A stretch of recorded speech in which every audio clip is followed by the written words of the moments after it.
I'm not that far of a drive. When tax season's over, I'm making a trip up there. So. All right. Okay, we are live on YouTube. Yep, it's just kicking in now. So. All right. If you guys, what's up, YouTube? Hello, All YouTube. Right. We'll get started here in a moment. Hang in there, guys. If you have the YouTube page open, you can do a automatic share right from the page to let people know we have gone live. I'm gonna actually start looping in some music here. Oh, we are.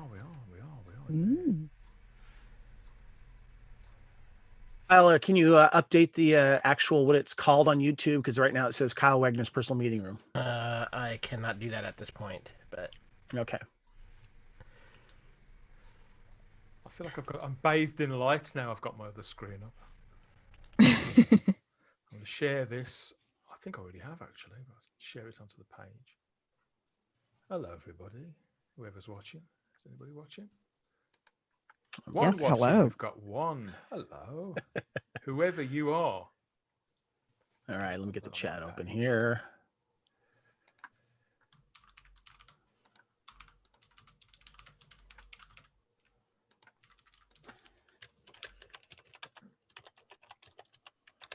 I have retweeted. Oh God, this thumbnail is terrible. I'm laughing like a lunatic. Oh dear, oh dear, oh dear. It's candid. Do you guys have to dust all those action figures, or do they, I mean, we do sometimes. We go in and move things around occasionally, bring stuff down from the attic, which is full. Kind of switch stuff up, make things new, Yeah. I'll do that with I have a couple of cool poster holders. I'll do that. I'll switch a poster out and get some new faces, stuff like that. It's always fun. Yeah. I think you can see the feet of my favorite item we've got right here, the signed Princess Leia. It's the Hoth Princess Leia, right? Yeah. Yeah. You guys got a bunch of those cool large action figures that are so cool. Thanks. Yeah, we got them at Celebration 2017, I think, in Orlando. Nice. Nice. No, it would have been 2015. Yeah. Well, if we're all done drooling over the Morris family Star Wars collection, we are about to go live with the Fandom show, so let's get started. We need a graphic for this bit, don't we? Not just us dancing. Oh, come on. What's better than Kevin dancing? I mean, people don't want to see me dancing, I promise you.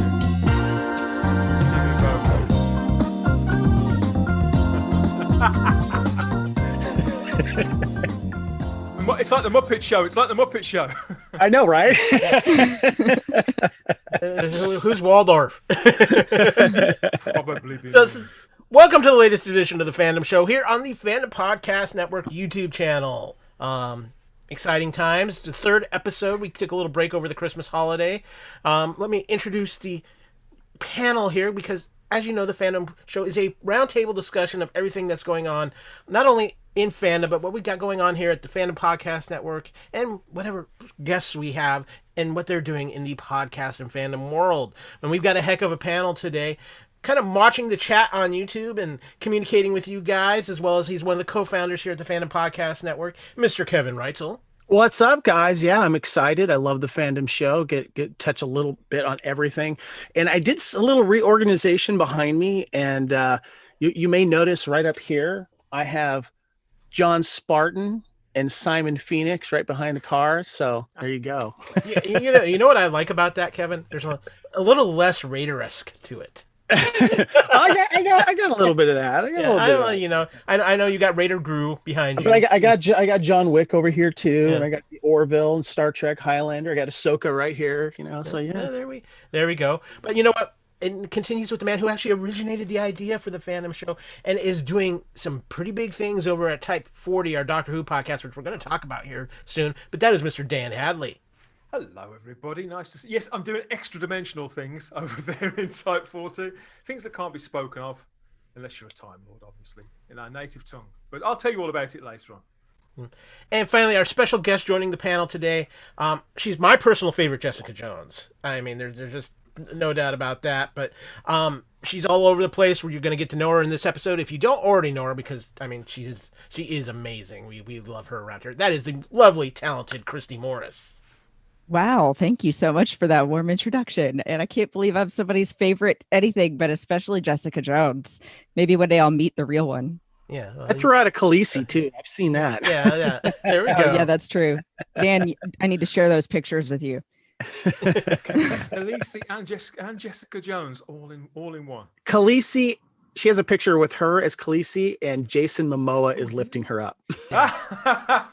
Yeah. Mm-hmm. Yep. And she has just the right Jessica Jones jacket, and she has the great Jessica. She has nailed the Jessica Jones stare down look. I would say that look. She doesn't crack a smile, does she, Jessica Jones? No. No. So before we get started with everything that we're going on today, we're going to run down real quick how you can find the Fandom Podcast Network and all the great places. Of course, if you're here watching us, welcome to the YouTube channel for the Fandom Podcast Network. If you haven't, subscribe already. Give us a like. This way you get notified when we go live and have these great shows.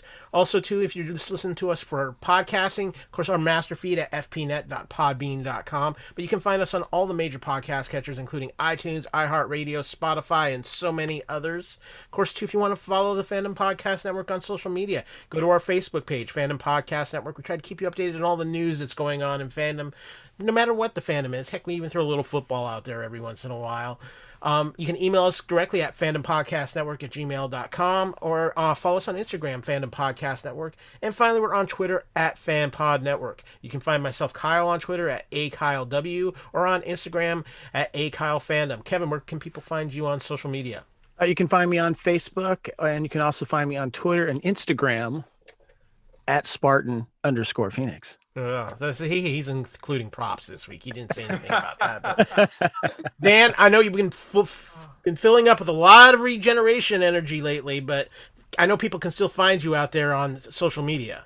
I thought you were going to ask me a really difficult question then, like my age or my name, but no, people can still find me. Yes, you can hunt me down across social media. I'm scattered across the time streams, mostly on Twitter and Instagram as the Spacebook or the _Spacebook. Come and hit me up there. It's Dan Hadley, sharing whatever catches my eye, imagination, or both in popular culture 24/7. And lastly, Christy, we know you're all over the place, but tell us where on social media we can find you. Sure. So I'm mostly on Instagram, Facebook, and Twitter. And I'm on Instagram and Twitter at Bespin Bell because my favorite Star Wars film is Empire and my favorite Leia outfits are Hoth and Bespin. So. Now, too, you can also go to our Couch Potato Theater a little bit ago because we had Christy on and with her choice of movie, Kevin, and she surprised us both with the movie Dread. Oh gosh, yeah, that was a great discussion, Christy. I Yeah, couldn't it was. believe that was one of your choices. I was like, yeah. You said what? Okay. Yeah, twist my arm, ow. However, Christy, you're not off the hook yet because this is a part of the show where we get to know our guest panelists. So, Okay.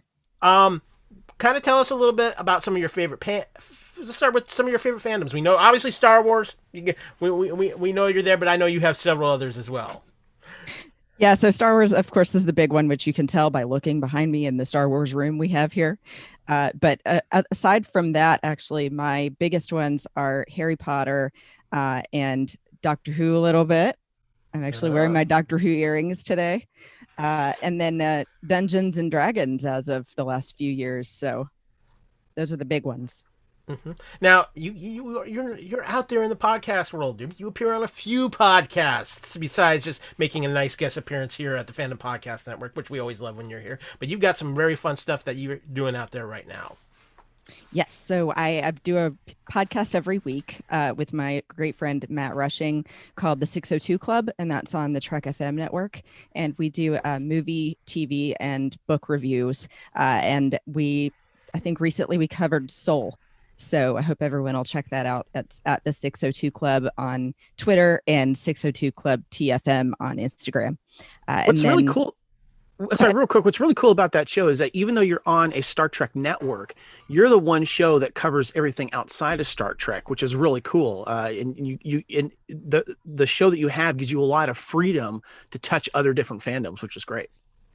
Yeah, I agree. And that's what I love about it. I do like Trek as well. It's just not one of my major ones. But yeah, so we get to cover pretty much anything in movie, TV, and books. And we started originally, I started on that show with Matt because we both love James Bond. Wow. So, cool. yeah. And then aside from that, I do a show once a month with my friend Amanda DeFonso and sometimes Teresa Delgado called Sabers and Spells. Speaking of Star Wars and Harry Potter. And that's on the Skywalking Through Neverland network, Skynet. So you can find us, the show, on Instagram and Twitter as well at Sabers and Spells. I love Teresa, but she still scares me after my one meeting with her in person where she asked me to go beat up Matt Clifton because he didn't show up to the convention. Don't take her too seriously. She's mostly sarcasm. Yeah, that's right. But no, I'm all wonderful. I'm interested in this Dungeons and Dragons thing, Christy. Is it playing the role-playing game itself, or is it collectibles, or is it everything? So it's mainly the game. But my husband actually started getting us the miniatures to use when we play. So we have personal miniatures of our own characters that we're playing that we painted.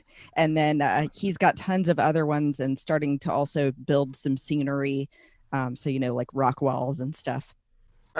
I got to touch on that real quick because before I left Georgia, I would see Christy and her husband Michael a lot, nerd out and do stuff together. We, did some 501st things and stuff. But I remember going over a couple of times for the D&D thing, and it's interesting because I hadn't played D&D in a long time, but now things kind of go digital a little bit when it comes to stuff you can do online to create characters and stuff. But when it comes down to actually playing the game, it's fun to still see that setup that you guys have where you're doing it physically with like characters and the cool dice stuff that you guys have and the maps. You guys dove into it big time, and it looked really fun. Thank you. Yeah, he was the one that told me about this company called Wormwood Gaming that makes these amazing dice trays and stuff with real wood, and they use leather in the bottom of them, so it helps with the noise when you roll. So they're a little more pricey, but they also make gaming tables, which have like cup holders and removable drawers, and it's insane. I've so seen cool. Those, yeah, I've seen their company at a convention here in Florida, and it was quite impressive. Yeah. Now, too, I know Michael does a little 3D printing, doesn't he? Yes. Mm-hmm.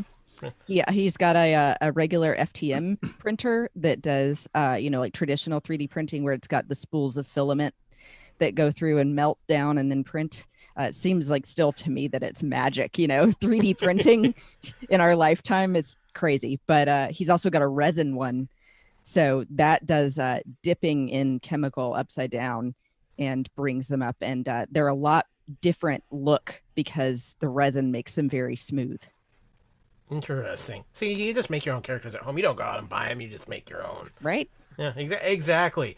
Well, we're gonna move forward here. Tell you a little bit. Hold on. We forgot one other thing. I wanted to ask Christy about this Nintendo Switch thing.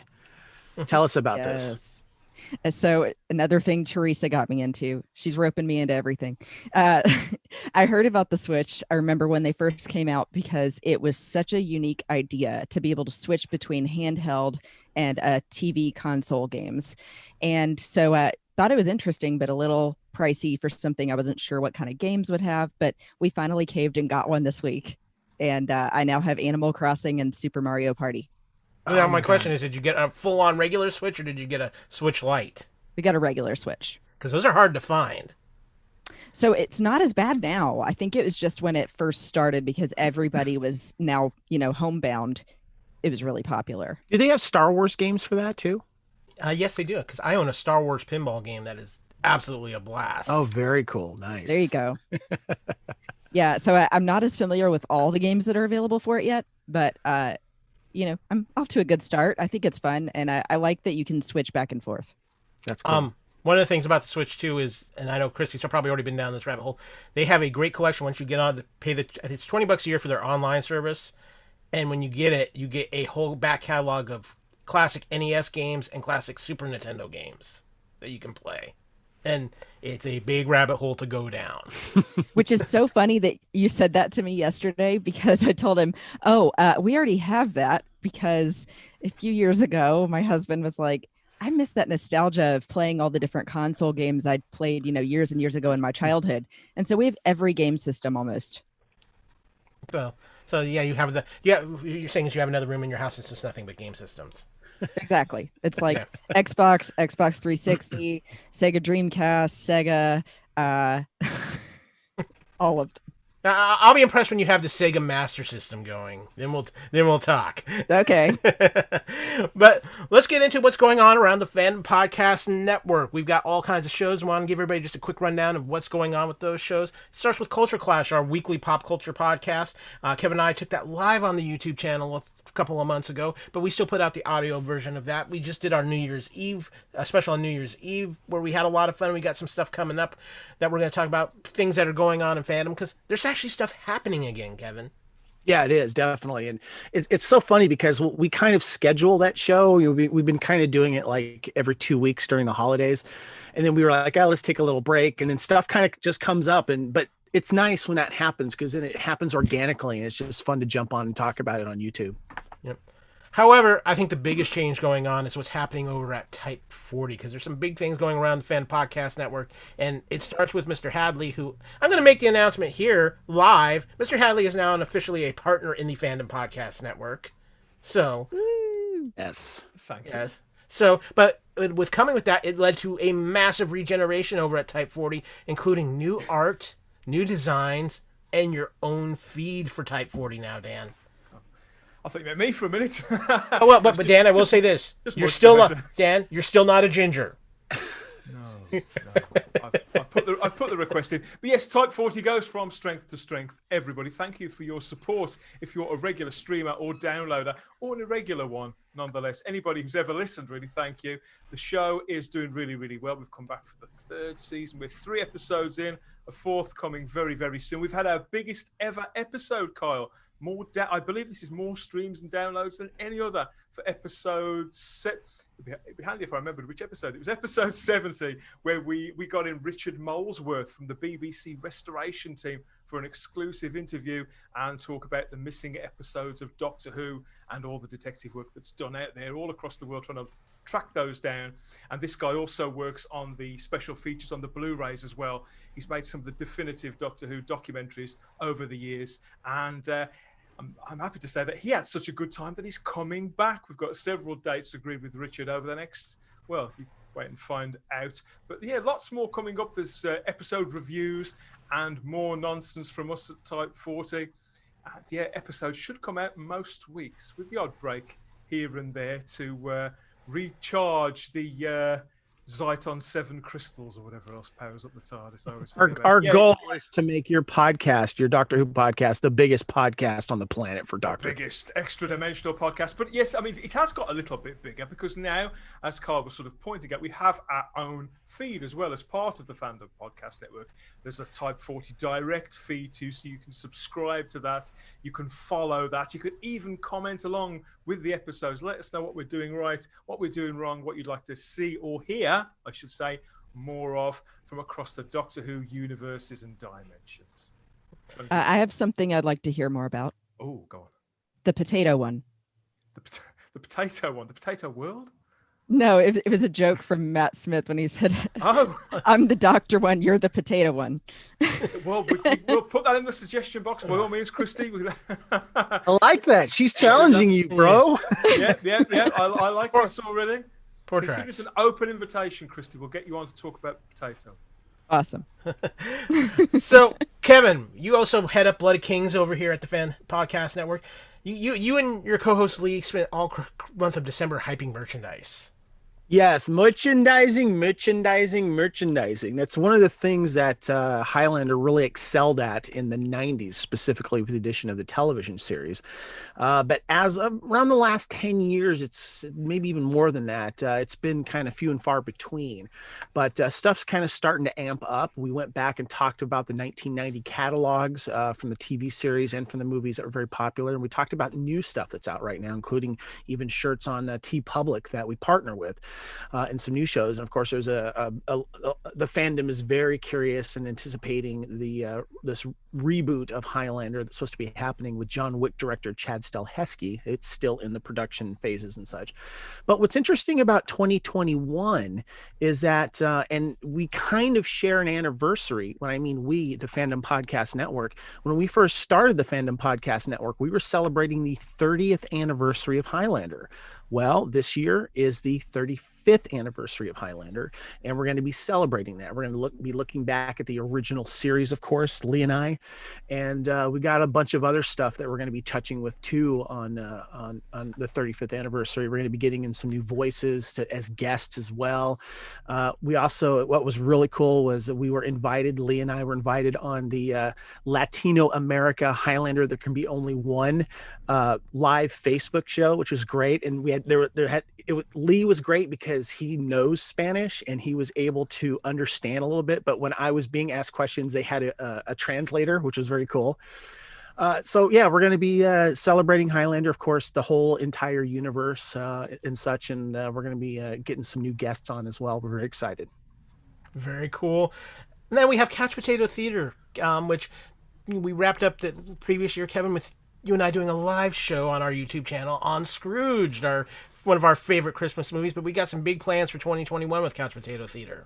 Yes, the live Couch Potato Theater is still going to be happening. We also ended up with the 30th anniversary of Tremors with Jonathan Melville, who, of course, we've had on Blooded Kings because he's a big Highlander fan, and he just did a new book here, and I'll show it to everyone.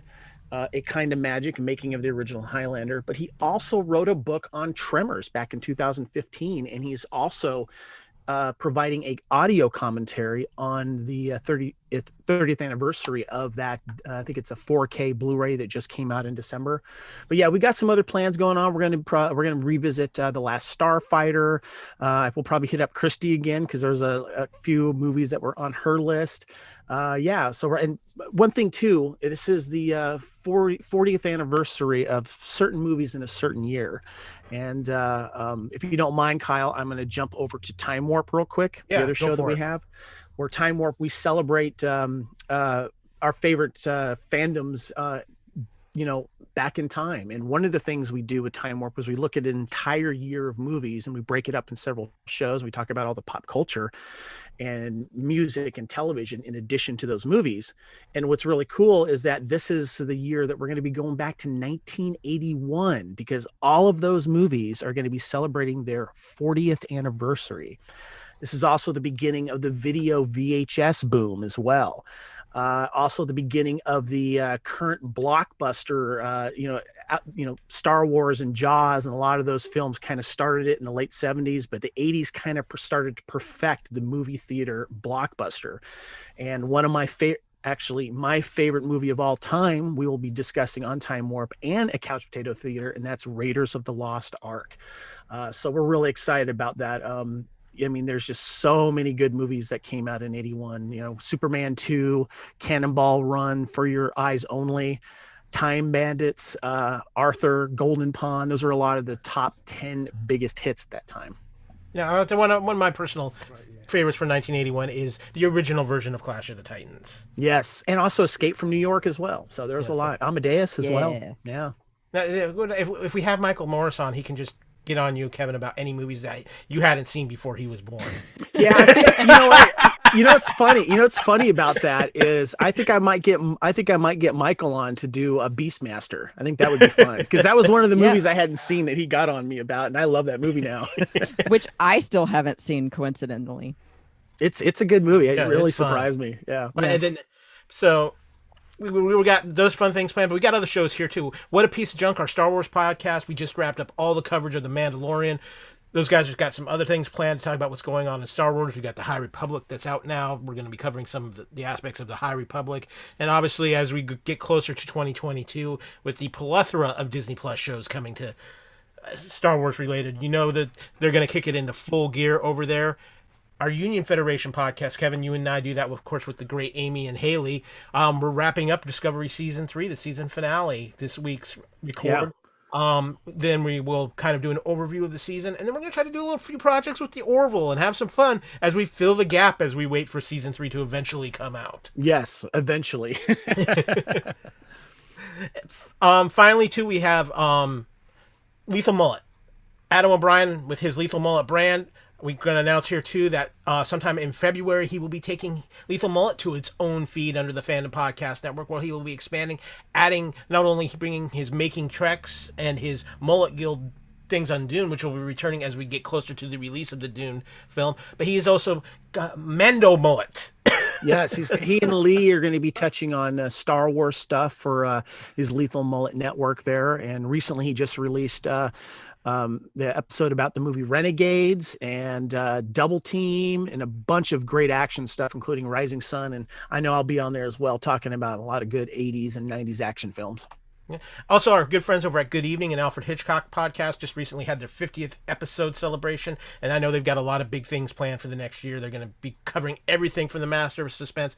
And Kevin, Hair Metal's been on a bit of a hiatus, but you and I have got something planned to kind of bring Hair Metal back with maybe even a crossover with one of our other shows here on the network. Yeah, we're gonna do a crossover with Couch Potato Theater. One of my favorite movies, I think, came from in the year 2000, called Rockstar with Mark Wahlberg, which was based on a true story about a singer who joins joins the band that he idolizes because the original singer left. It's loosely based off what happened with that guy, I think his name's Ripper Jones, who went in for Rob Halford for Judas Priest.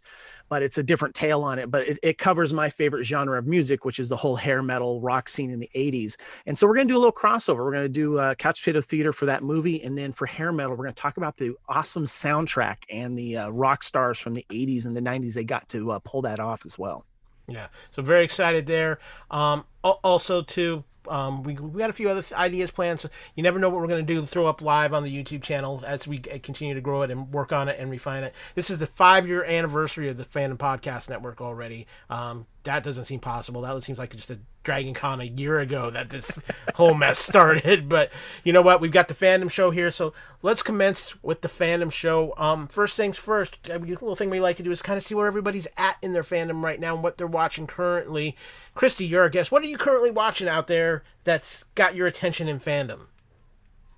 Ooh, good question. Well, of course I was watching Mandalorian, but now that is on break until season 3, what am I watching right now? It's funny. It's not technically geek related, but my favorite thing at the moment has been revisiting all of the stuff about Egypt on Disney Plus on National Geographic's feed. Oh, yeah. They actually are doing a series called Mummies. They've got stuff about King Tut, about this whole new tomb that they've found. And, if you're curious about how the Egyptians embalmed people. Did they, by any chance, cover an episode regarding any Stargates they found? No. No mention of Brendan Fraser? No. That's, I'm glad you brought that up, Christy, because of the other properties that Disney owns, the National Geographic is really, really cool, especially if you're into history, which I am myself. And so I'm glad you brought that up. Thanks. Yeah, something that I discovered in elementary school with a book from the library, just all the stuff about how the pyramids were built and how people were, embalmed and buried and all of the things that they had to have with them to have a good afterlife. It just fascinates me. So seeing that they're still discovering more stuff is incredible to me. I know there's some very cool stuff coming on that National Geographic channel later on. Chris Hemsworth has a project he's doing for it that I'm really excited about too. So yeah, I'm glad you brought that up as well. Mr. Hadley, what have you been watching? I know you've been a little hesitant. We know you're not the biggest fan of the current regime of Doctor Who. Have you got to watch the special yet? Or are you still sitting in reserve? I haven't. I'll be watching it in the next week or so. I suspect I'll be getting that in fairly soon. But yeah, I've kept it at arm's distance for whatever reason. But yeah, the news that's been coming out, well, the rumours that are coming out about Doctor Who have put a bit of a spring back in my step. So I am going to give it a proper look. I am going to give it a fair shake. and yeah, see what falls out of the tree. We've got to review it for the show. So yeah, but it's out on DVD and Blu-ray in around 2 or 3 weeks' time. So we'll put a review out more to tie in with that and the various special features that are on that. So you're in lockdown. So what are you watching to entertain yourself? I'm still addicted to The Crown. I found it 3 years, Christy, 3 years. 3 years after everybody else, but I absolutely love this show. Completely addicted to it, and I had to be strict with myself, otherwise I would have probably have watched it all over Christmas and New Year too. So yeah, I'm about to start series 2 of that, or season 2 of that. I'll be rationing it. I am, as people out there may know, if you've heard me talk on the podcast, I am the world's worst binge watcher anyway.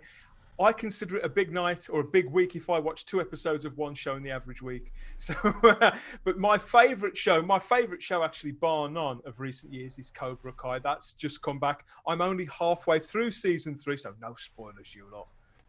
Otherwise, I'll break out the moves on you all. But even from this distance, spiritually. Yes, so I'm halfway through season 3. Absolutely loving that as much as ever. What else am I watching? Watching UFO, the Jerry Anderson TV show from 1970, which I've never seen before. So I do like to sort of reach into the past and find this stuff that other people tell me is brilliant. Let me know how that is, because our friend Norman did that a while ago, and it looked really cool. Yeah, it was Norm that kind of switched me back onto it, really, because back in the day when I was a kid, I had a couple of VHS tapes full of episodes of it. And it's one of those shows where when you watch an episode in isolation, it makes no sense whatsoever. So I bought the box set, bought it on Blu-ray. You know, I'd seen Norman raving about it. I thought, give this a fair go from episode 1, total walkthrough of the whole thing. And I'm about 9 episodes in so far, and it does mess with your head. A lot of the people who worked on The Prisoner, and it's got that same sort of trippy feel to it. You don't know quite what's happening. Are you watching that on streaming or physical media? On physical media, Kevin, of course. Because I think it came out on Blu-ray recently, right? Yeah. Yes, the Blu-ray set that I've got. If I can, I always go for the Blu-ray now. Particularly on the Jerry Anderson show, it was all made on film, so you know it's going to look absolutely well. It looks like it was made last year, which in some instances, you know, you can see the gaffer tape holding the sets together sometimes, but.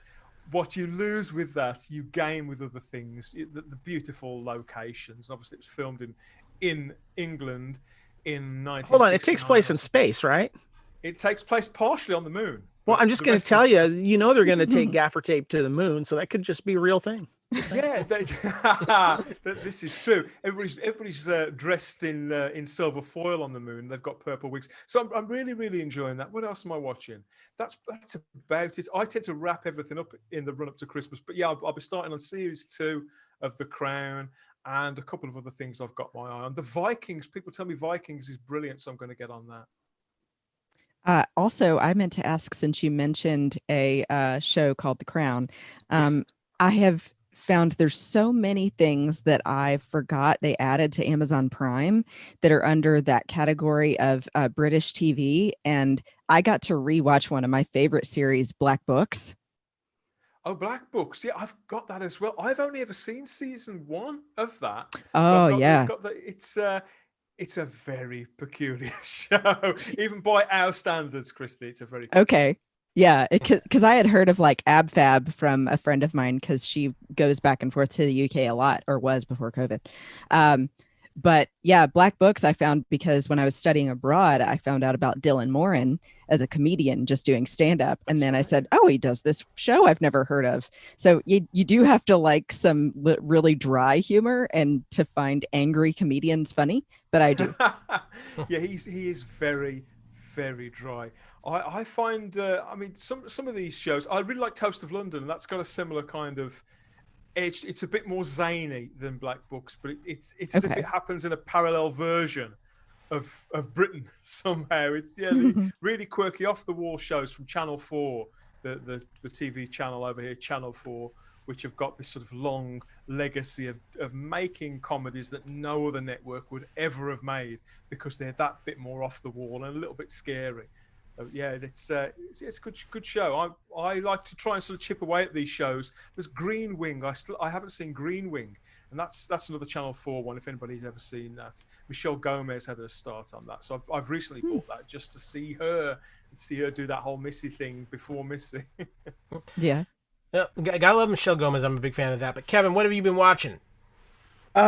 It's funny is with the whole COVID thing that's been happening, a lot of your favorite late night shows, daytime shows, like interview talk shows are having to obviously do interviews via Zoom or Skype or what have you. And then you would watch the show, I'm assuming at its normal time slot to see these interviews and stuff like that. But what's interesting is a lot of these segments and interviews are going straight to YouTube or Facebook video. You can, if you're on your Facebook app and you just hit the video segment, they start popping up. And I've been following a lot of these, and it's been very interesting to see, like, Late Night with Jimmy Kimmel or whatever, like Ellen or all your favorite shows that you may watch talk show wise.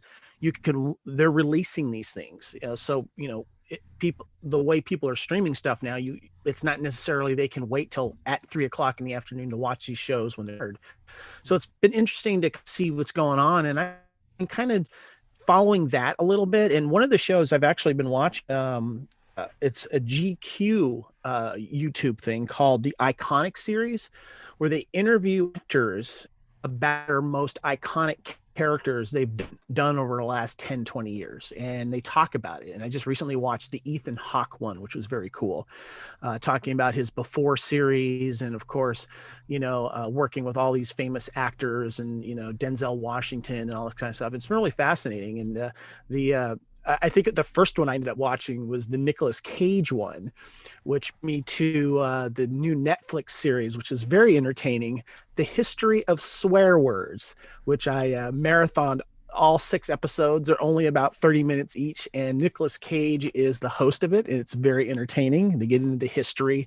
They talk with other actors and comedians, but they also talk to historians, lyrical or literature historians, and they look at the history of the words, and it's very entertaining.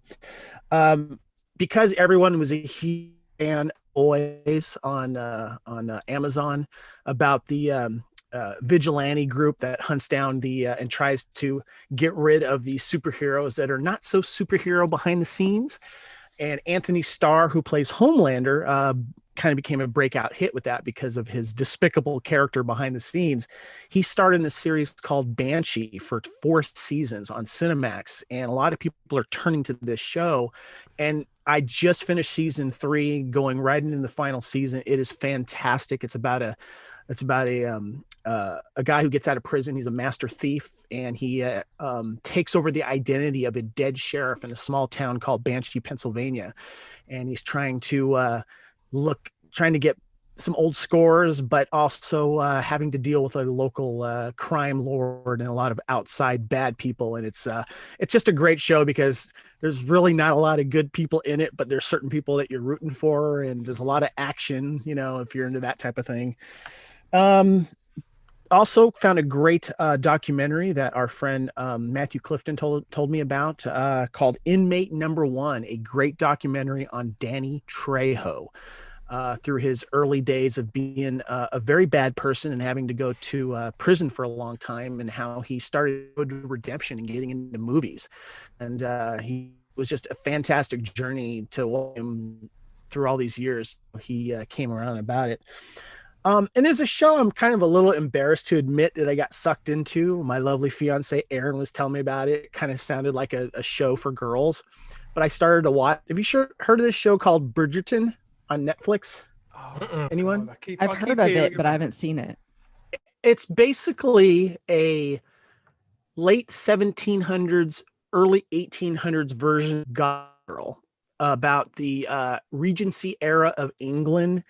And how, it's kind of like a Sense and Sensibility, and how people court each other and get married, and there's a lot of political going on with families trying to stay in power, and it depends on who you marry. You don't necessarily marry for love and all that kind of stuff. And it's produced by Shonda Rhimes, who I think did the Grey's Anatomy series, if I remember correctly. But the voiceover is done by Julie Andrews, and she's supposed to be this person that writes this kind of gossip column on all of these families, and no one knows who she is. and the costumes are great. It's shot in England. It's a really, really cool. I'm like 4 episodes in. Can't believe I'm enjoying it. I guess I should try Downton Abbey next, right? Yes. And believe it or not, actually did Downton Abbey. It was actually much more entertaining than I expected. That's what everyone says. That's what everyone There's so says. much mystery and intrigue in Downton Abbey that you don't expect. I'm telling you. Yeah. So, well, now that we know what. Oh, go ahead, Christy. I was just gonna say I forgot, since I'm talking to Kevin and Kyle, who I know, I believe we talked about previously, are wrestling fans. I am Kevin. I've been Kyle more than hooked. me. Okay.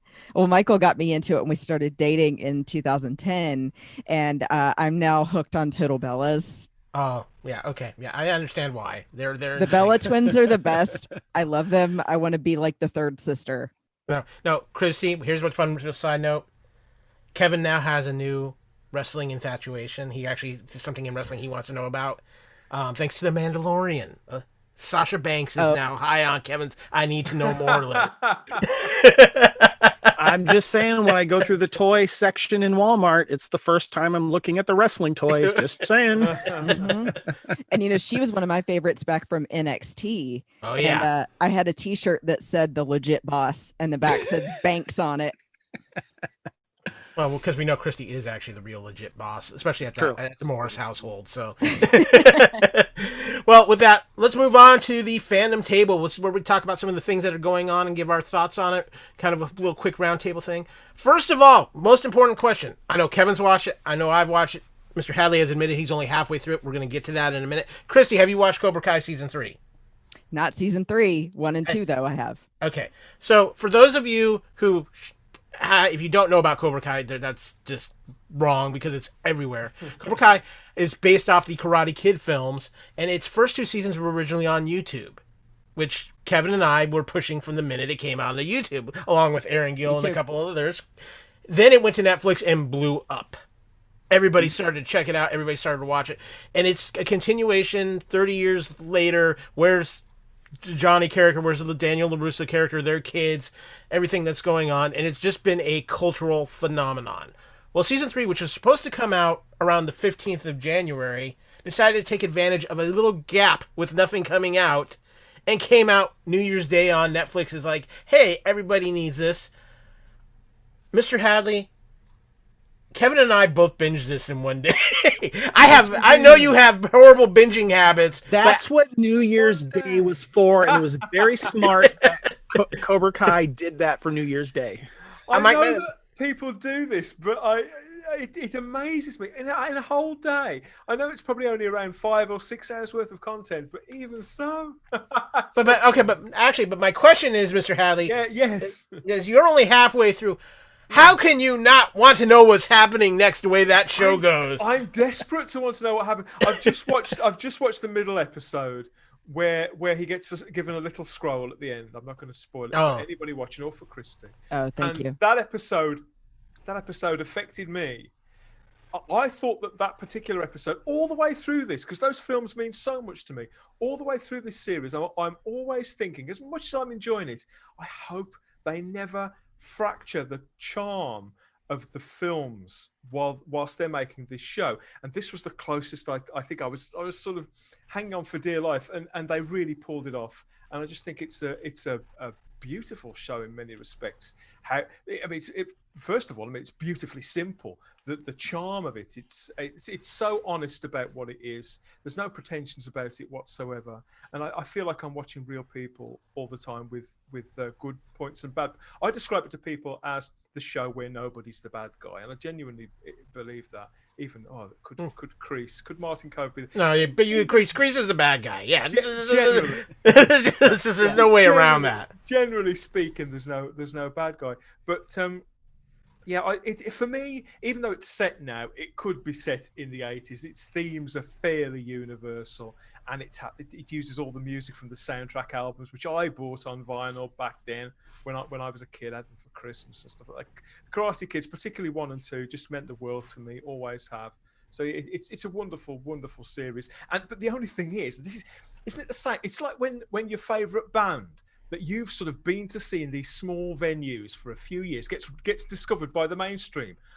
For a couple of years, I would say to people all the time, both on social media and in the real world, have you seen Cobra Kai? And they just look at me blank, and I'd have to explain for a good 5 minutes exactly what it was. Well, now that's kind of reversed. Since it's come onto Netflix, everybody's watched it, and now this is the very same people that's speaking to me, but they're forgetting that I mentioned it 2 years ago. Have you seen this Cobra Kai series?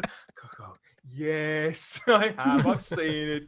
They don't remember the conversation at all, and most of them binge watched it on New Year's Day, so they're now ahead of me, aren't you? You know who you are. Terrible. Well, in regards to our guest who has not had a chance to watch season 3 yet, and Mr. Hadley is only halfway through, we will try to avoid as many spoilers as I can.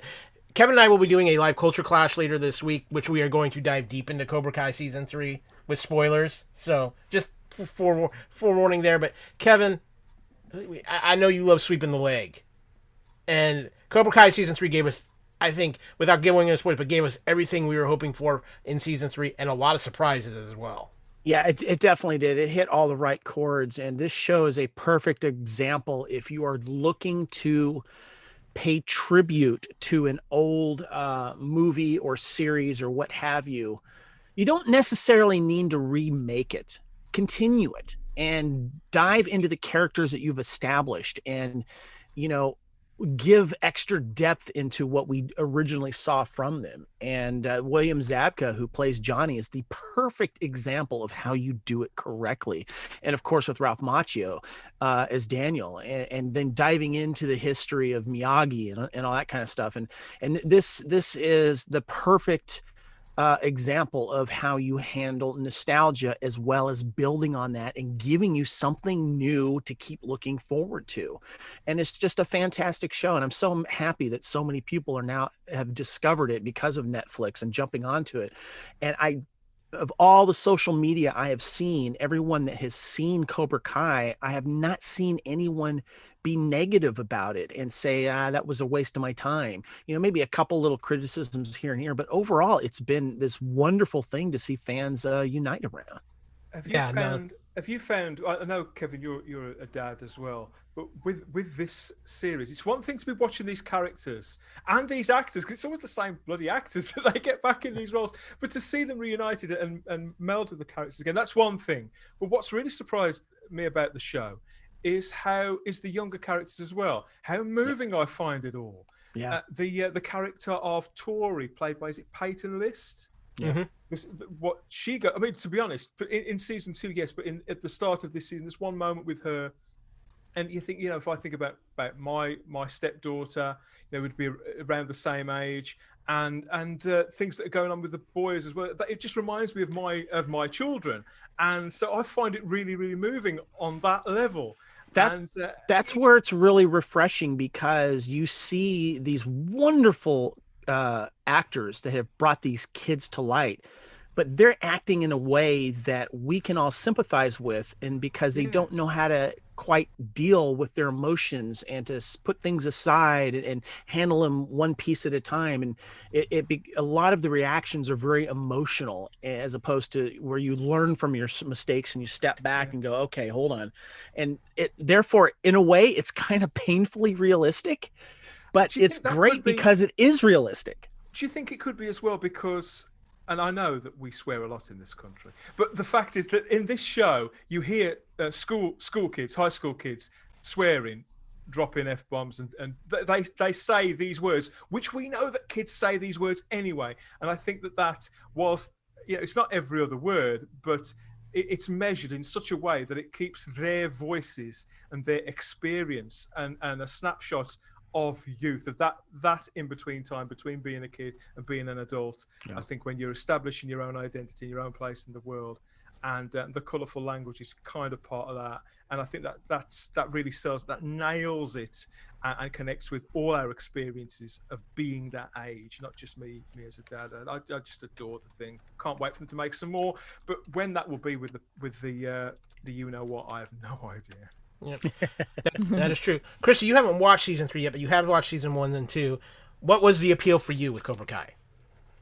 First of all, for sure, to piggyback off of what Kevin said of not remaking, but rather continuing a story, I think it was huge that they were able to get characters back from the original films, because I think that for me, always the heart of the story was Pat Morita as Miyagi and was Ralph Macchio as Daniel Russo. And so having Daniel back and paying that respect through the story without any spoilers that they paid to Pat Morita was really nice. Having, that he's carrying on the legacy of Miyagi-Do. And that it's also, originally the story was more about that like high school drama kind of thing between boys over a girl, and then, boys competing against each other in karate. I like that it's kind of moved on to a little bit more mature subject of now they're parents. It's not just about the two of them fighting over a girl or something. It's now involving more people, and it's more complex. So I think it's got all of that going for it. And then also is that great breath of nostalgia for everybody like us that loved the films. Yeah. No, I agree with you, and I think I echo what Dan said too. The young actors who are playing the children in this show are all been outstanding and just absolutely amazing, especially the young man who plays Miguel, the kind of the lead character. He has got a amazing career ahead of him. I can't wait to see what it does. Again, we're going to try to avoid spoilers here, but Kevin and I are going to go deep in the spoiler realm in Culture Clash Live later this week. So watch for that one. That will be coming out on your Facebook feeds and social media feeds for that. But I want to move on, guys. I want to hit real quick. A lot of people have already talked about it. We've all absorbed it. But Mandalorian Season 2. We had the wrap-up. Luke Skywalker broke the internet. My question for you guys, I want to hear your answers from though on this is: has the Mandalorian become the show in pop culture right now? And the closest thing I can compare it to as far as being at its peak and having an effect across the board like it has is when the last examples of it I can think of, let me put it this way, maybe not the great, but the last examples of shows that just dominated the pop culture were Game of Thrones and The Walking Dead. Are we at that point with The Mandalorian? Is The Mandalorian just far and above the show in pop culture right now? Christy, you're our guest, and I know you have a lot of Star Wars things to talk about, so let's get your thoughts on this first. I'm 100% in agreement with that statement. Even for people that are not super familiar with Star Wars in general, have heard of Baby Yoda or the child or, Grogu, they know what that is. And they know it's, on Disney Plus, which a lot of families got, originally because of the other Disney content, but then found all this Star Wars content that you no longer had to worry about getting the physical media for. Because, the average fan is not going to be as steeped in Star Wars on a regular basis as maybe we are. But, it's still something that's so accessible to them now that, I think it's permeated pop culture as much as Game of Thrones ever did. Yeah. Kevin, we've talked about this a little bit on other shows, and I also know how you feel about how The Mandalorian has just brought back a love of Star Wars for you. Do you feel like it is the show in pop culture right now? Yeah, it is the biggest show on the planet. It's also the most pirated show as well.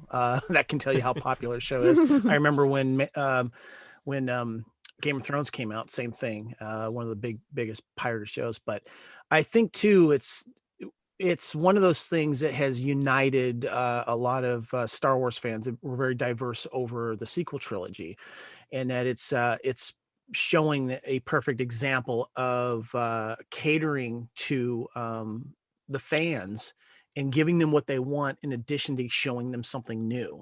And I think that they got the right team for that. And that, if you're going to do something like this, you really have to pay tribute to the people that have been with this Star Wars fandom and help make it as big as it is.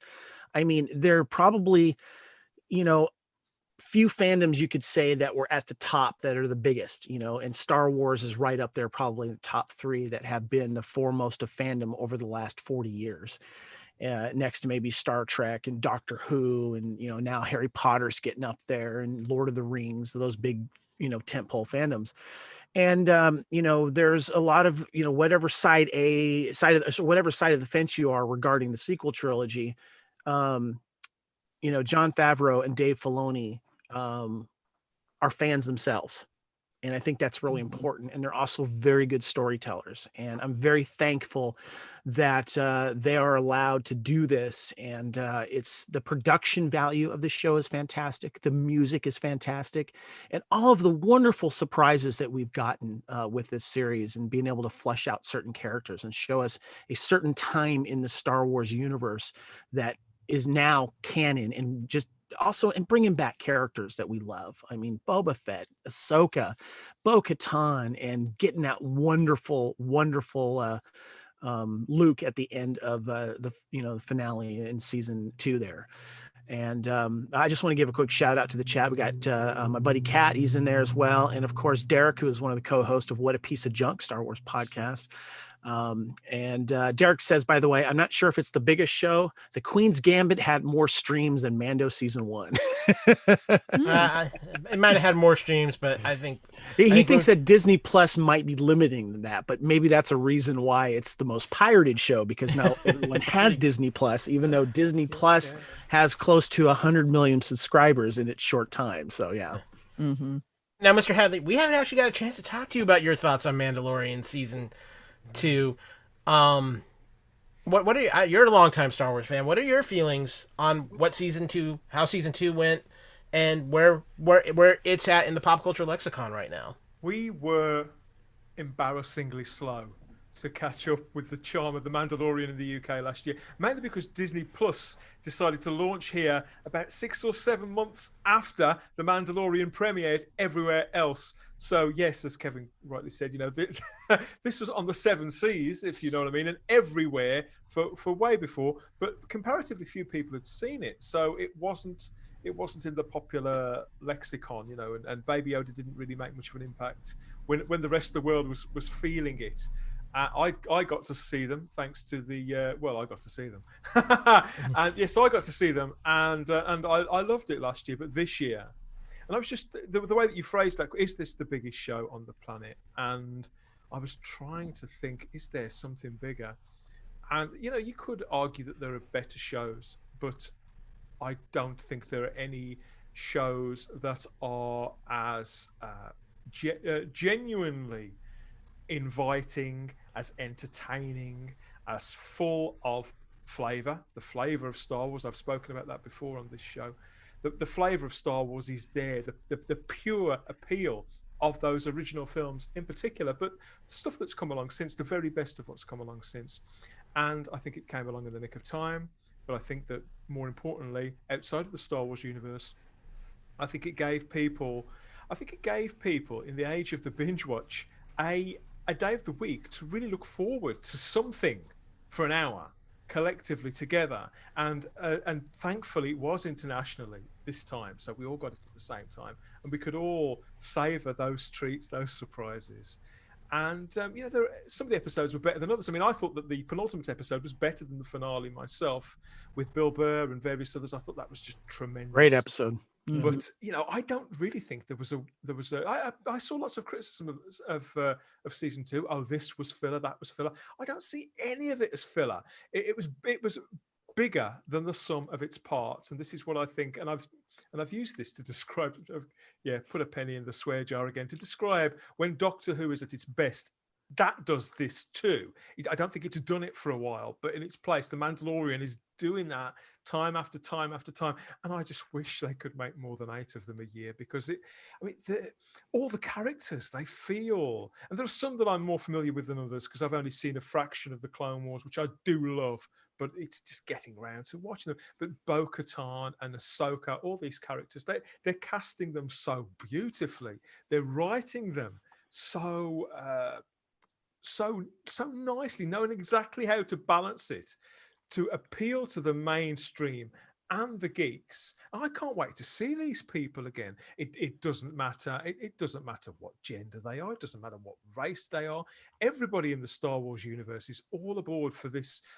It's what it always was, really, a riotous adventure. Just as many. It's part Western and part, I don't know, part Republic serial all these things in the mix, and I love it to bits, and I just hope that they keep on making it. I do worry that with everything that they've kind of announced, I know it was sort of announced but not at that showcase event. I just hope that it doesn't ever dilute what they've managed to hit on with the Mandalorian, because it does feel like a really special show. And I think if any of us had the exact reason as to why, because I think it's bigger. I don't think it's just, well, it's Star Wars. Of course it's big. I don't think the pop culture landscape is as forgiving as that anymore. I think something has to be really good, and to get the timing just right to affect this many people on this level across the entire world the way that it has. It's just wonderful. I can't wait for more. Yeah, the sooner the better when it comes to the Mandalorian. Yeah. But there's another Disney Plus show that is coming up here in about a week's time from recording this. Considering the last time we were in the MCU, we were seeing Peter Parker's identity revealed to the world. We are finally, after almost a year break because of how things went with COVID, returning to the MCU with the premiere of the first Marvel show on Disney Plus, WandaVision, which looks like nothing we've ever seen from the MCU before. I am ready to return to the MCU. I think actually the COVID break was probably the best thing that could have happened for the MCU, because I think people had a little bit of, I don't want to say burnout, but just wait after everything that happened with Endgame, and it gave them some time to kind of catch their breath, absorb, and get ready for the next round of Marvel. But here we've got WandaVision, Christy, and it looks insane. It looks original, and I have no idea what to expect from this show. Oh my gosh. Originally I thought, for me, it felt like such a natural end with Endgame. I'm really not sure how I feel about continuing on with the MCU shows. But when I saw the preview, the trailer for WandaVision, and realized the play on words with the name, because it's Wanda and Vision, and then the way that they're going with the show being kind of set in like a 50s sitcom kind of like Bewitched household is really cute. And an interesting thing too, because if you look at it in the realm of the MCU, Vision was dead at the time that they are doing this set in that timeline.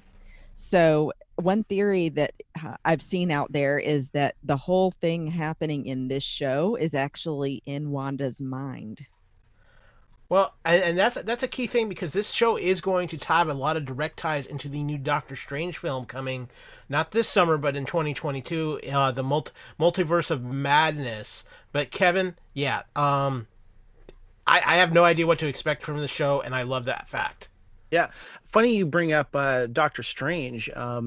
Elizabeth, who plays Wanda, she's actually in the UK right now filming it, and she was, I want to say it was either Jimmy Kimmel or Conan O'Brien, maybe. I forget who it was that was interviewing her, but she was talking about how going through the COVID protocols there and stuff. But so yeah, it's interesting to know that stuff is happening, and we're getting some little teases here. She couldn't talk about obviously the details, but she did let slip the different genres of television through the 50s, 60s, and I think 70s and stuff that we might see in this series. And one of the things that I really enjoyed about the whole, Infinity War Endgame, in the whole two-parter there with Infinity War and Endgame, was I liked the relationship that they built together. And I love those scenes when they're walking down Edinburgh, Scotland, and then the action starts to happen and there's that battle there, and it shows how they start to feel for each other. And I have no idea what to expect, and that's the best part about this, is the anticipation going in there and just seeing where and how this is going to happen. Mr. Hadley, MCU, are you ready to return? Yes, I think so. I was in a similar place to Christy, actually. I was kind of over it all. And for a mixture of reasons, really. I think that things had gotten so big that they couldn't possibly top it. And I'm a big Marvel fan of the comics from back in the 80s in particular. And it frustrated me that the movies had given up on telling smaller stories with some of these big characters. But here, I think we've got an opportunity to do that on television. And I like the fact that it seems, that it is such an unknown quantity. Let's face it, we don't know if this is going to work or not. We don't know whether this is going to actually be, it could be the biggest car crash But I'm glad that they're taking the chance with it. I think that Paul Bettany and Elizabeth Olsen, isn't it? Yes. Yep.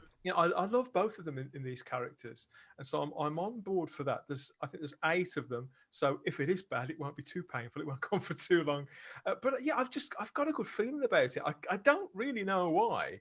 I just think it could be very, very special. And obviously, if this works, if they do manage to nail this and sell us on something so idiosyncratic, then it does bode well for the further series that they've announced. I believe they've already filmed The Falcon and the Winter Soldier. Yeah, that comes out actually in March when this finishes up. Shortly after this finishes up. Yeah, so I'm just hoping that it will be a sigh of relief and that the MCU will open up again and it'll be worth getting on board with. Yeah. If you go to the IMDb page for this show, you're gonna get a couple of little spoilers, but they've been out there, so they're not major spoilers.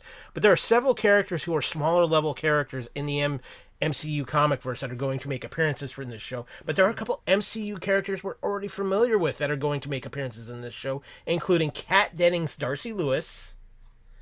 But what I'm even more interested and intrigued about is a character from the Captain Marvel film is going to be a key role player in this series. And that the actress who's playing her is Tanoa Paris, who's playing a adult version now of Monica Rambeau, who was, of course, the daughter of Captain Marvel's best friend in the film Captain Marvel. And that they could be setting up a lot of interesting things here. So if you're a comic book fan and you're familiar with Monica, you should be very excited about what this show could bring onto the table. I just want to mention something too, kind of on what Dan was saying, was whether the show works or not. I think it will work to a certain degree, whether, it's, either good or whatever, but shows like this are going to be great because when you go back and revisit the MCU and do a rewatch or something, it makes it, even knowing what's happening in these little smaller series is going to happen, makes you even more invested in the character. Derek, by the way, in the chat says that he's excited that the episodes will be based on different TV styles. And he also mentioned and reminded us too that Strange is going to be in Spidey 3. So that's going to be interesting and kind of go into the multiverse live action type thing that we might see. And so I'm also glad to hear, Kyle, that the character appearing from Captain Marvel is not the Flurkin. Yeah. Well, yeah. Come on, we all gotta give Goose a little love here now. But I like the Flurkin. I have a feeling the Flurkin might show up in another show they announced for Disney Plus later on, that Secret Invasion show with Sam Jackson and the league. Because we need a Sam Jackson Goose reunion. But no. I'm very excited about that. I want to take a quick. We always try to get at least a couple podcast specific questions in here, but we got one real big one I want to hit up, especially for Dan Hadley. There's been a lot of rumors, nothing's confirmed, that Jodie Whittaker is leaving the role of Doctor Who after the upcoming season.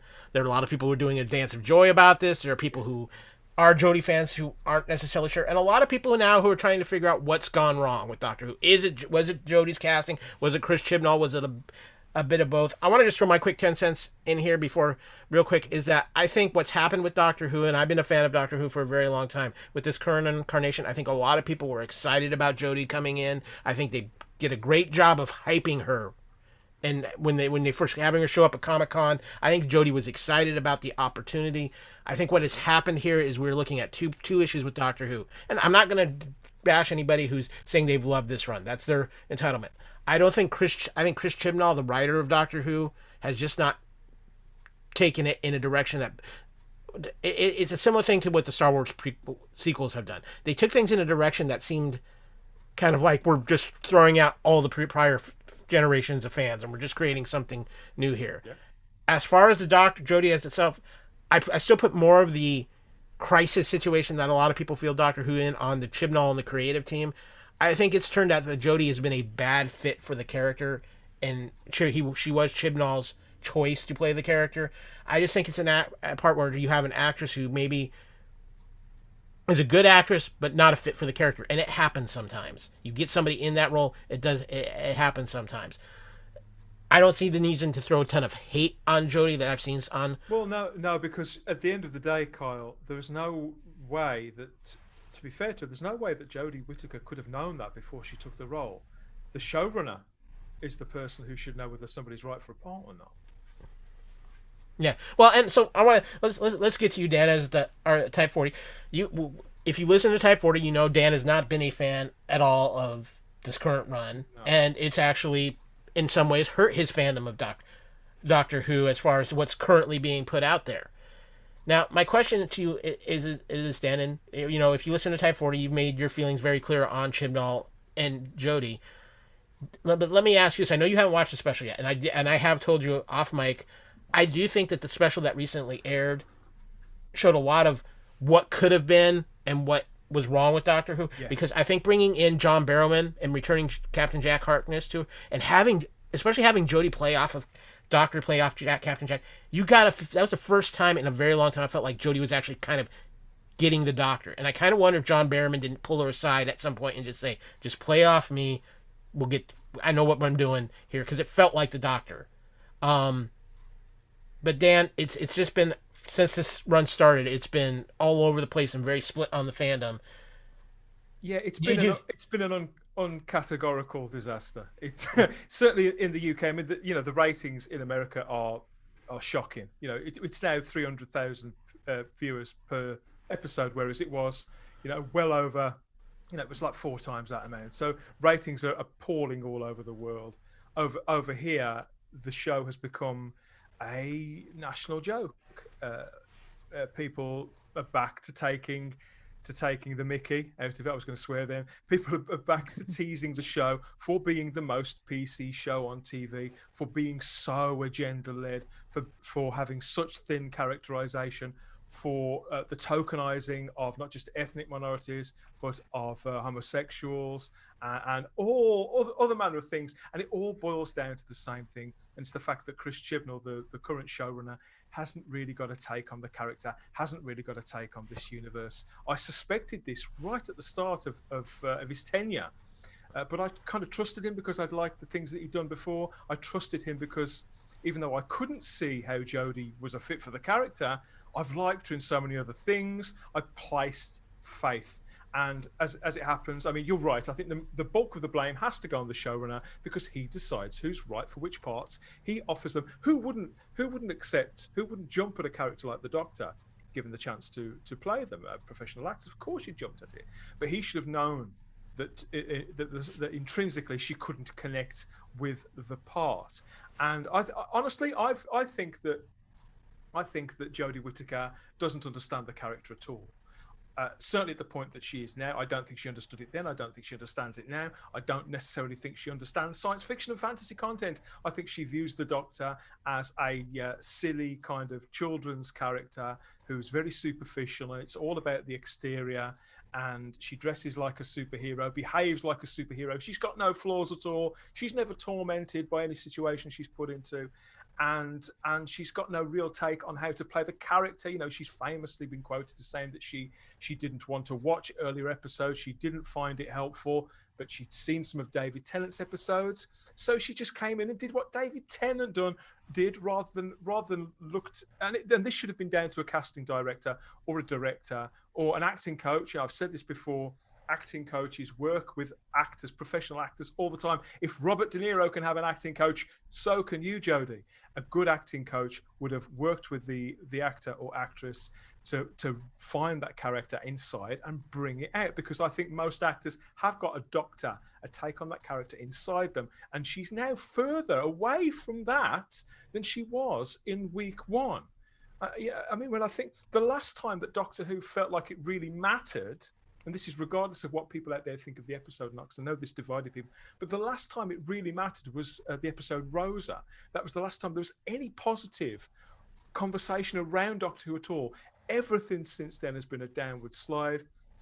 And I think that without knowing, because obviously she'd only been in the role for a short period of then, she's got nothing to compare it to, and she's coasted ever since. And Chris Chibnall has, because he doesn't really have a take on the character or know what to do with the show, he continually pulls the surprise casting move out of thin air, or does some sort of handbrake turn with the continuity for a bit of short-term ooh and ah, but it's all superficial stuff. And Doctor Who isn't a superficial show. I was talking about The Mandalorian a minute ago, how it's more than the sum of its parts, and that Doctor Who used to be about, it used to have something actually genuine to say of its own, and it used to entertain both sides of the aisle and credit the audience with intelligence. And Chris Chibnall does not do that, and Whittaker is following his lead. And so I think it's a compounding of 2 or 3 problems. And sadly, I think that the show is in its present form now, 2.5 years in its present state, under this production, it's completely irretrievable. And the only really real way forward is for her to exit. And I am convinced that the BBC haven't denied it. That's the trick, you see, because we had rumours like this last year, and the BBC came out with a flat denial within 48 hours. They haven't this time. And I think that's very telling. What you could speculate forever about why. I think that the ratings, they went in this country last year. The slide was extraordinary. And the New Year's special that's just been on got the lowest figures that they've ever had for a special again. And so the writing has been on the wall for a number of reasons. You could say time would have been up anyway, because 3 years or whatever. But really, when a show and when a brand is in this amount of crisis, it's virtually. I mean, correct me if I'm wrong. This is what people tell me. I don't live there. Apparently, it's gone from being in 2011. When it exploded on Netflix over there in the States, it's gone from rising in profile all the time to pretty much being dead. And how anybody can mismanage a property that much, and that's down to the BBC in general, not just Chris and Jodie, but it is a oh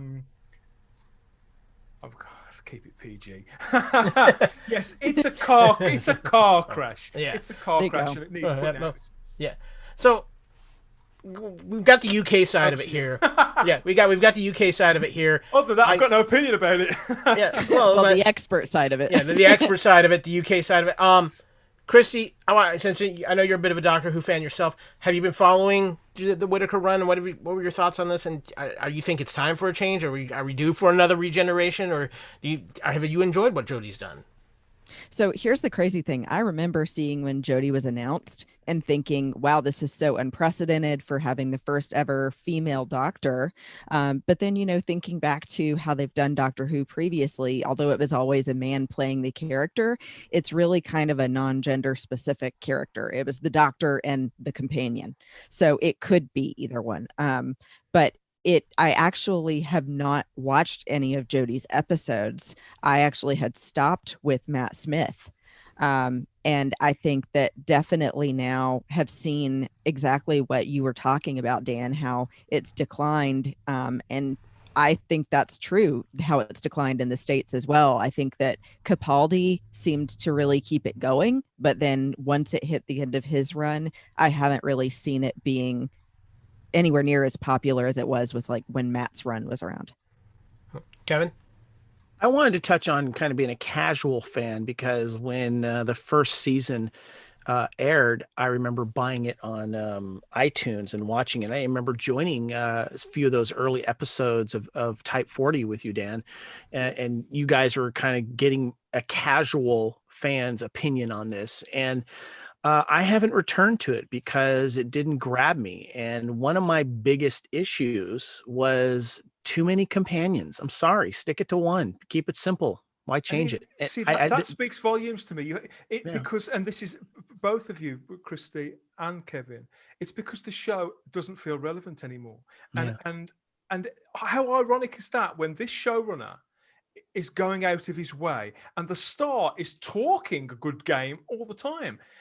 But it seems to the more they try and make it relevant, the less they're getting away from that which would have attracted Christy in the first place, that which made you buy that season, Kevin, pretty much blind and place that faith.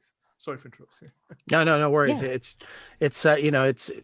It just seems like they didn't stick to the original recipe that made it work. And I could say that for some other fandoms too.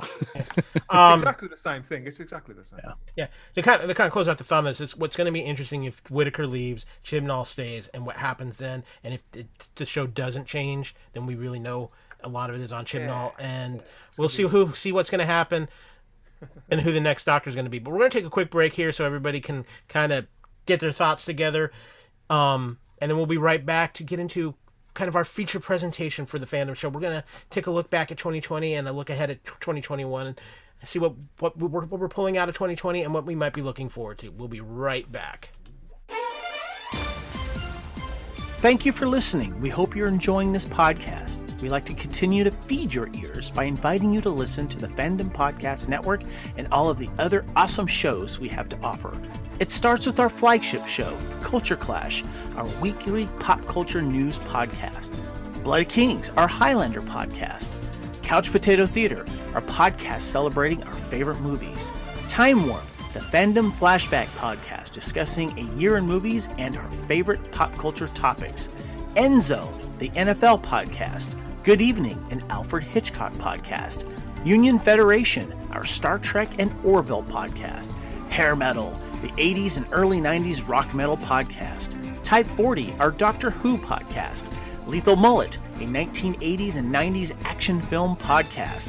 What a Piece of Junk, a Star Wars podcast. And our newest show, Making Treks, a new Star Trek podcast with a deep dive into the final frontier with host Mark Newbold and Adam P. O'Brien. You can enjoy all of these great Fandom Podcast Network shows on our master feed at fpnet.podbean.com. Fandom Podcast Network is also on Apple Podcast, iTunes, Stitcher, Google Play, Spotify, and iHeartRadio. You can also find us on Facebook under Fandom Podcast Network. You can also email us at fandompodcastnetwork@gmail.com.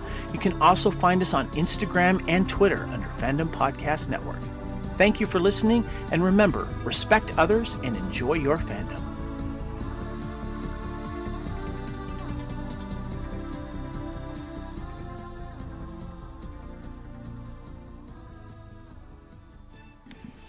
And welcome back to the Fandom Show. It's been a great show so far. Of course, we're here with Kevin, Dan, myself, Kyle, and of course our special guest, Christy Morris. We've covered a lot, but we're going to dive into what we call our Fandom feature presentation. And we want to take this opportunity to kind of look back at 2020. Obviously, a crazy year for so many reasons, but there were still things we take out of it in fandom because I'm going to say it right now, I think fandom changed in 2020. Maybe some for the better, maybe some for the worst. Not only in just how we see fandom, but how we absorb our fandom in so many different ways. I think the biggest thing, for 2020 is the year of the lost movie, Kevin. Yeah, definitely. I think of all the big films in 2020, we maybe got 4 of them that actually made it out after COVID, and including, and let's be honest with you, I think, Kevin, you and I have discussed it. It wasn't necessarily what we thought we hoped it would be with those films. When we talk about Tenet, when we talk about Wonder Woman. So it was a rough year movie wise, sir. Yeah, I mean, I don't want to judge the films themselves particularly right now, because Tenet was supposed to be that one film that would, no matter who was paying attention to COVID and how things were going, that was supposed to be the movie that brought people back to theaters. They were very adamant about that. Christopher Nolan wanted that to happen, but you also have to have a movie that people can understand. Visually, it was great, but it was confusing to keep up with. But the problem that I had, and the thing that I'm going to be looking at in 2021 was I wanted to make it a point to go see Tenet on the big screen, because it was one of those films that was touted, you need to see it in the big screen because of the type of film that it is. The problem is when our theaters did temporarily reopen, and not all of them, I didn't enjoy the theater going experience because of all of the COVID restrictions. I couldn't pick the seat that I wanted. Certain things that you get when you go to get your popcorn and your drink and stuff like that. I felt like I was, being monitored. I didn't feel comfortable. And this wasn't because I was afraid of getting COVID. It's because of the restrictions that made me feel uncomfortable going. So, I took my own precautions and stuff like that. So I can honestly tell you, I'm not looking forward to even tempting going to movie theaters, because they have to protect people and themselves by doing these constraints and restrictions. So right now, whether I do decide to go to a drive-in, which I don't want to do all the time, it's fun, it's nostalgic if you have a drive-in near you, but as far as I'm concerned, bring it all home. I'm gonna watch. I will forego watching anything on the big screen until I can feel comfortable in enjoying theaters the way that I used to, because I love theaters on the big screen, and I will continue to go, except if there's all of these prescription or all these not prescription, sorry, all of these things that they have to do to protect everyone with, and it's just it feels like I'm walking into a doctor's office now when I go to a theater, and I don't want that to happen. Yeah, I think that's a lot of things with COVID, not just a movie theater experience, but a lot of it. But it's a great point you have, which kind of leads into the next thing, Christy, is that streaming, if anything's benefited from COVID, it's the streaming world. But I think the fandom has benefited from the aspect of the kind of kickstart ahead into the deep dive into streaming, because there's a lot of products I don't think we've ever seen the light of day without streaming. Oh, 100%. I mean, for example, even though it wasn't received well, Mulan being released first on Disney Plus and having, the special price for it and everything, I thought was really interesting. But ultimately, I think the price prohibited a lot of people from wanting to watch it. But yeah, I mean, as far as the, how things have changed, I think it really made people start to question the future of how movies are going to be released. That, if it's going to continue being released on streaming first, or released streaming and theater same day, like Wonder Woman 1984. Yeah, no, I think that's a big thing. I mean, there was so many changes. Dan, what was it like over in the UK? Was there the streaming boom like what we had here in the States? I don't think it was as confident a boom as you had there. People are still a little suspicious of streaming here. I think with TV shows it's different. But with movies, yeah, people are a bit more suspicious and a bit more tight-fisted. They're not so eager to spend their money or ready to spend their money. But I think the way that Tenet was received was very similar. And I think that people did go. I think people went for it for a number of reasons. Obviously, they didn't go in the numbers that Christopher Nolan expected and that Warner Brothers wanted. But the people that did go were the people who, like Kevin, people who really missed the movie-going experience more than anything else, and that communal sharing of an experience like that, and yeah, the sense of disappointment sort of coming off it.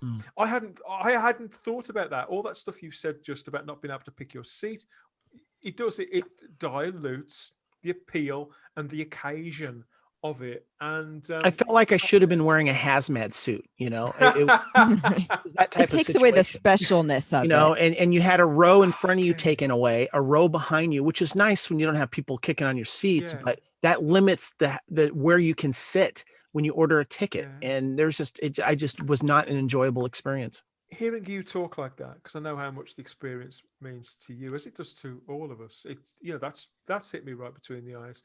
Over here, it's a sad thing to say. Nobody's in a hurry to get back to the cinema until everything else is sorted. It seems not trivial, because obviously escapism means a lot to all of us, and I think it does to most people. Otherwise, shows like Bridgerton wouldn't boom. But I think people are quite prepared to prioritize and see the restoration of cinema, which is an ideal. Ideally, we would like to think there would still be a cinema industry when this is over. But there are other fights. There are much bigger fires to fight before we get there. And I think we just have to hope that it does survive, and in whatever form. Whether boutique cinemas could be the way forward, I don't know. But let's just hope that something of the purity of that experience, Kevin, that we'll get some of that back. I really hope that for all of us. Yeah, I did sneak into the theaters myself during the time when it kind of we had that reopen. I saw two films, New Mutants and Tenet, and I can see where Kevin is coming from with that, but it was also nice just to be able to go into a theater and get lost into a film without any distractions around me from sitting at home and things like that. So it made me aware of that, and I missed that experience, so I'm hoping that's something that comes back. I don't think if it does, it will be until later 2021, but that's from there. But I want to ask each of you guys real quick. Give me one or two things that you took away positive from 2020 in fandom. Something, a show you watched, a particular movie, something that stood out. Dan, I'm going to start with you on this one. Is there a couple of things that in fandom or that you enjoyed in 2020? I really enjoyed The Witcher. And I can't believe it, but I really did. Oh, It it's so was- good. It was, wasn't it? It was the silliest show. And the first couple of weeks, I didn't get it, didn't feel it, didn't know what the fuss was about. And Henry Cavill, I still don't get it. I don't know why it works in that. It just does. I just think that when you put Henry Cavill in a role that is deliberately wooden, I think it works quite well. And because everything around it is so outlandish too. And yeah, the finale wasn't particularly good, but everything else about it, I just thought was great. So that took me by surprise. What else? I've rediscovered a lot in 2020. Podcasting boomed as well. And I discovered lots of podcasts and different things that the medium could do, which I wasn't aware of. Documentaries in podcast form, for example. I listened to this thing about the case about Natalie Wood, the disappearance, the death of Natalie Wood, in podcast form. It was fascinating how they enhanced that. I mean, obviously it's a very tragic story, but how they enhanced that with sound effects and with archive clips and all sorts of things. So yeah, I discovered all that. I did some reading. Yeah, I got into some old shows, a lot of old comedy shows I watched to cheer myself up more than anything else. But yeah, I mean, I found the odd thing. I found The Crown at the tail end of 2020 as well. That can't be a bad thing. I've rediscovered the royalist in me. What about you, Christy? What are the good things that you're going to pull out of 2020? I'm going to jump on the bandwagon too with Dan and say The Witcher was like the biggest highlight of 2020 aside from Mandalorian for me, because I had actually never heard of it back when the games were out and the books had originally been released and everything, until I saw that the show was being announced. And then I actually am already a fan of Henry Cavill's other work. And I mean, of Henry Cavill, come on.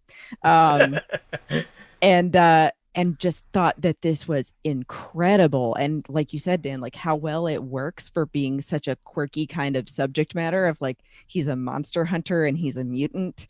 But it ends up being so much deeper than that and really having some emotional storytelling. And I love that it tells the stories of three central characters all at the same time, but at different points in the timeline, and then eventually comes together. So I think that it was huge for me in 2020, and then also really looking forward to season 2. And the fact that Henry campaigned to get the role made me so happy, because when you see someone who's a fan of the material wants to be the lead character, it makes you feel like they really appreciate it and want to do it well. He relishes it, doesn't he? That's the impression that you get. I think more, he talks a good game with Superman, and I'm sure he loves playing Superman. Who wouldn't? But I think he really does feast on playing The Witcher, and they all look like they're having the most fun they've ever had, and I think that's infectious. I think when people feel that when they're watching something, you can't help but enjoy it. Yeah, and I have to add to the guy playing, the minstrel. Yeah. I don't remember his name right now. No, I don't either. Toss a coin to your Witcher is stuck in my head now. Oh, God. That must have been so many people's ringtones for a good 2 or 3 months. That right. So, anything else besides Henry Cavill?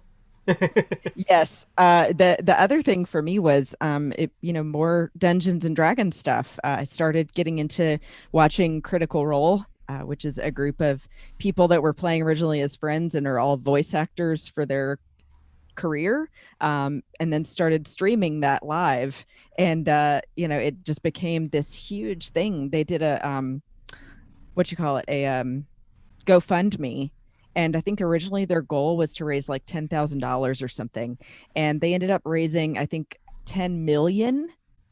Oh. And didn't know what to do with all the extra money. So yeah, if you haven't seen Critical Role or played Dungeons and Dragons, I highly recommend it, because you can play it online. You can use Roll20 as a platform to play on, and it's really only need your imagination. So you watch them playing. Is it like a reality show, or is it sort of interactive in some way? So it is like a reality show. I mean, it's just people playing D&D live, but it's great because since they're all voice actors, they sometimes choose they a particular accent or pitch for their character. That's so cool. Okay. And Matt Mercer is an incredible storyteller, and he's always the DM. Nice. Mr. Reitzel, how about you? What stood out on the good side for 2020? Yeah, obviously Mandalorian, Cobra Kai are there at the top, but the one show that when I look back, when you ask the question, what surprised you the most? I mean, obviously moments in Mandalorian, Cobra Kai you find surprising, but as in a new show that's established, I got to go with the Amazon original Upload. This show was a fantastic idea about a man who's able to choose his own afterlife after his untimely death, and having his consciousness uploaded into a virtual world. And then you start to see the people that run this virtual world. And then you start to see some nefarious things that start happening with starring Robbie Amell. This show just totally surprised me. And I ended up watching it twice. I loved it so much. And I'm really looking forward to a season 2 of this, because I thought the concept was great. Dealing with death and people being able to stay in touch with their loved ones after they die through this virtual medium, which is a fascinating concept itself. Just absolutely wonderful. I loved it. And by the way, props to Witcher 2. I'm looking forward to season 2. Yeah. I gotta give The Witcher another shot. I had a hard time getting into it, but everybody's telling me so. That's on my 2021 agenda. For me in 2020, I look at the streaming boom, and I think it's an amazing thing. Especially when you look at, I think there was 2 streaming services that really kind of did a phenomenal job, and that was Disney Plus. And I want to give some shout out to Amazon. Obviously, they brought back, they rescued several shows, including one of my favorites, The Expanse. And I know also, obviously, The Boys and everything they've done. I want to give a little shout out to HBO Max, too. I know they've been getting a little rough love because of the whole Warner Brothers announcement and how people are reacting to that in certain ways. But they brought the whole Studio Ghibli library over on their streaming service. They've done some great shows that I don't think people would have never necessarily seen if they just had HBO. Some shows that were a little different in Lovecraft Country and in Raised by Wolves. Now, Raised by Wolves gets way off the chain at the end. It's Ridley Scott. We kind of expect that, but it was still intriguing, and it kept bringing me back. And they're doing some very interesting original shows on HBO Max, and they brought back Looney Tunes too. So a lot of good things on HBO Max too, and I'm looking forward to what they do. And it's gonna be interesting as these movies that were announced that Warner Brothers is putting directly to HBO Max start coming out, to see how people deal with that. It's ambitious, isn't it? Very ambitious to do that. Can I just say something about HBO Max, Kyle? I'm glad you brought that up, because having an HBO subscription, we were allowed to use HBO Max and watch that on there. But the thing that I really found comforting with HBO Max was that because of COVID, people not being able to go to the theaters, being able to look forward to on Christmas Day, whatever side of the fence you are on about Wonder Woman 1984, it was nice to look forward to that and watch that at home in the comfort of your own home and your TV and sound system on Christmas Day and enjoy that. And I really, really, really enjoyed that. Yeah. I think it was a good thing for a lot of people. I want the theaters to reopen. I want the movie going experience back. But in the meantime, let's get entertainment out there. Let's not just hold everything. We need entertainment out there. I don't necessarily agree with how Warner Brothers said, oh, well, we're going to put everything out for the year no matter what. I kind of wish they would have kind of maybe said, okay, we're going to do the first 6 months and assess it. And go that way. But let's see what happens and go from there. But as we get ready to close out here, guys, we've ran a little longer than planned, but it's been such a great show. I want each of you to give me 1 or 2 things in 2021 that you're excited for. We're in a new year. Hopefully by maybe the summertime we are at least at a place where COVID isn't controlling us. We're controlling it somewhat, and we can have some normalcy to our lives again. But Kevin, I'm going to go to you with this first. Give me a couple things in 2021 that you're looking forward to. Book of Boba Fett, huge Boba Fett fan, so excited for that, and Disney Plus. The other 2 things regarding Disney, whether I see it in the theater or on Disney Plus, Black Widow. I've been waiting for this movie to come back. I'm really curious about the character and what we're going to see from the characters in that as well. Falcon and Winter Soldier as well. And seeing what also HBO Max and these movies that are going to be coming to HBO Max, what being able to see these in the comfort of your own home if COVID doesn't relax and we start to win the battle against COVID. But right now it's hard to say what all these other films that were supposed to come out in the theater, whether we're going to see them or not. So, but that's my short list. Mr. Hadley. Ooh. I've got to say it again. I don't know if you feel the same way, Christy. It's becoming a bit of a cartoon because I think I've mentioned this 3 times now. But please, this year, please, No Time to Die. Give us the Bond. Amen. Oh gosh, right? That's what I was gonna say. Give me that damn film. It's dear. Over to you, Christy. It is time to die. We need it. The only time that's when we want to actually hear that saying. Right.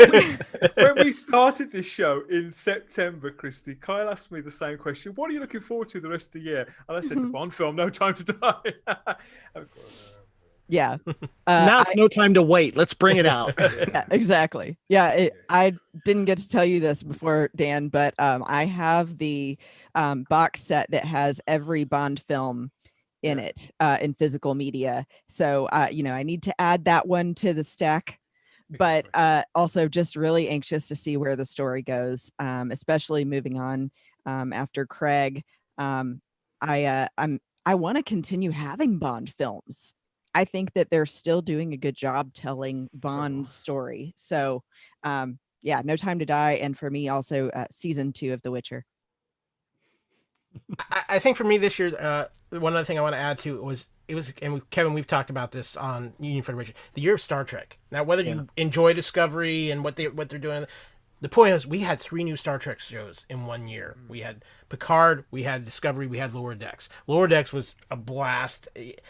Discovery I know is a mixed bag for a lot of people, but my personal opinion is I think season 3 kind of did a little bit of ship correcting here. But, things I'm looking forward to in 2021, the return of the MCU. We're starting with WandaVision. I'm so excited for Falcon Winter Soldier. And I'm Black Widow. I mean, I've been excited for that with the casting alone in that. I'm excited to see what Netflix is going to do in 2021. They've already announced some projects. They've got a new film coming with I'm blanking on his name, from the gentleman who plays the Falcon, the actor who plays the Falcon. Anthony Mackie, yeah. Anthony Mackie, that comes out here in just a week. That looks really interesting. And Netflix has some interesting original things lined up. Stranger Things season 4 might be this year. We don't know for certain, but I'm looking forward to seeing what's coming on streaming, not just with Netflix, but with all these things, and to see how this is going to play out. I'm very excited for that. I'm looking forward to hopefully in the second half of the year, by the time Dune comes out, being able to go to a movie theater, because I'm not Adam O'Brien excited levels for Dune, but I do want to see Dune, and I want to see it on the big screen, because that's what that movie was meant to be. So I'm looking forward to that.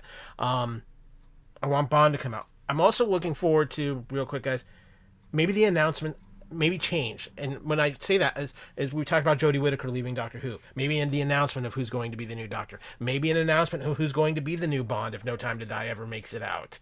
But just seeing, and I mean, obviously too, as we hear more casting news about the Star Wars shows that are coming up as well, I'm excited for that. There's so many things to be excited for. I think the only reservation we all have is when. It's not when, if it's going to come out, it's going to be when. And that's the frustrating thing about 2021, is just this eternal kind of slow pause we're on. And hopefully that breaks maybe by like a summertime as the vaccine becomes more available to everybody.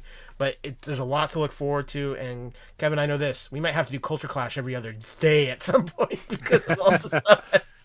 This is going to be an interesting year in fandom because of the COVID restrictions and how we view it. So, yeah. Lucasfilm seem to have got it. I mean, they filmed a lot of The Mandalorian during lockdown, didn't they? Season 2.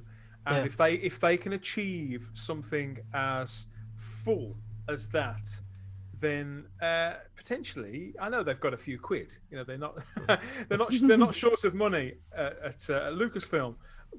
But the practices, I'm sure they'll be able to sort of be pared down, that model, that other companies will be able to work to that pattern somehow eventually. And so if they can do it, everybody else can. I just hope that they don't have to compromise for too long. I think, I think I'm more hopeful about Lucasfilm output than anybody else at the moment, and that includes CBS All Access. That includes certainly includes what's going on with Doctor Who, and obviously the thing with you talking about Bond. I don't think we're not going to get a new Doctor Who, I don't think, confirmed before the end of this year. And the Bond thing, I mean, Bond is going up for sale by the look of things, along with everything else that MGM own. And that's another thing about this last 12 months, that a lot of the studios, they want to sell to Apple and to various other places. I'm sure we'll see some more of that. The movie industry is going to change immensely because of the streaming and COVID kind of leaning us in that direction. So that means contracts for movies. If you can't get the dollar end or theater points on a film and you're a famous movie star, you got to find out another way to get a bulk of that money in addition to your salary. Everything's changed. Just a little bit of inside info. Don't be surprised if by the end of 2021 that MGM Studios is either an Amazon property or an Apple property. I think it's going to be one of those. I think Apple is probably in the lead. Apple really wants to add to more original programming to their Apple TV Plus universe that they're building. So I think Bond would be a huge get for Apple. So, but with that, I want to thank everybody who's been here. Obviously, Kevin, Dan, and especially you, Christy, for taking the time. We ran long, but thank you for being here. We love having you here. We hope you're going to be around a little bit more for 2021 here for shows on the Fandom Podcast Network, because it's always so much more entertaining when you're here. It is. Aw, of course. I'm back anytime you need me. We're going to hold you to that. Okay. Dan, congratulations on everything that's going on with Type 40. We're going to be doing a lot of fun stuff with that soon. You're doing great stuff, and I'm going to make an appearance soon on Type 40. Yes, I need to speak to you about that. Actually, I need to speak to you to see if you're free tomorrow. So I wasn't quite sure if we'd run it past you or not yet. No, that not yet, but we will get to that. But you know what? For now, I want to thank everybody out there for listening and watching. And you know what? We hope you stick with us through 2021, because again, we're going to try to do the best we can to give you things to enjoy your fandom. And as always, as we say around here at the Fandom Podcast Network, we ask one thing: respect each other, and especially right now, enjoy your fandom.